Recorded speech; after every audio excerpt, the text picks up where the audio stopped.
அந்நாள்களில் ஆண்டவரின் ஆவி இப்தாவுக்கு அருளப்பட்டது. அவர் கிளையாதையும் மனாசேயையும் கடந்து கிளையாதிலிருந்த மிஸ்போவை கடந்து அங்கிருந்து அம்மோனியரை நெருங்கினார். இப்தா ஆண்டவருக்கு ஒரு நேர்ச்சை செய்தார். நீர் அம்மோனிய மக்களை என் கையில் ஒப்புவித்தால் அவர்களிடமிருந்து நான் வெற்றியோடு திரும்பும் பொழுது யார் என்னை சந்திக்க என் வீட்டு வாயிலிலிருந்து புறப்பட்டு வருகின்றாரோ அவர் ஆண்டவருக்கு உரியவர். அவரை கொண்டு வந்து எரிபலியாக்குவேன். இப்தா அம்மோனியருடன் போரிடச் சென்றார். ஆண்டவர் அவர்களை அவர் கையில் ஒப்புவித்தார். இப்தா அரோயேரிலிருந்து மின்னித்து அருகாமை வரை 20 நகர்களையும் ஆபல் கெராமிம் வரை இருந்த பகுதிகளையும் அழித்தார்.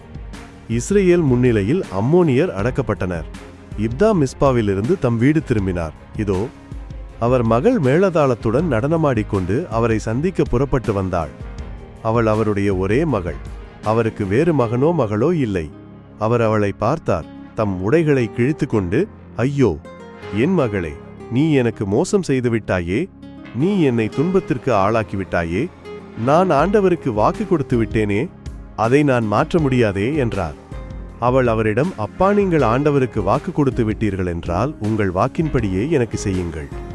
ஏனெனில் ஆண்டவர் உங்கள் எதிரிகளான அம்மோனியரை உங்களுக்காக பழி வாங்கிவிட்டார் என்றாள். அவள் தந்தையிடம், என் விருப்பத்தை நிறைவேற்றுங்கள். 2 மாதங்கள் என்னை தனியாக விடுங்கள். நான் மலைகளில் சுற்றித் திரிந்து எனது கன்னிமை குறித்து என் தோழியருடன் துக்கம் கொண்டாடுவேன் என்றாள். அவர் சென்று வா என்று சொல்லி அவளை 2 மாதங்களுக்கு அனுப்பி வைத்தார். அவள் தன் தோழியருடன் சென்று தன் கன்னிமை குறித்து மலை மீது துக்கம் கொண்டாடினாள். 2 மாதங்கள் முடிந்தபின் அவள் தன் தந்தையிடம் வந்தாள். அவர் தாம் செய்திருந்த நேர்ச்சையின்படி அவளுக்கு செய்தார். ஆண்டவரின் அருள்வாக்கு.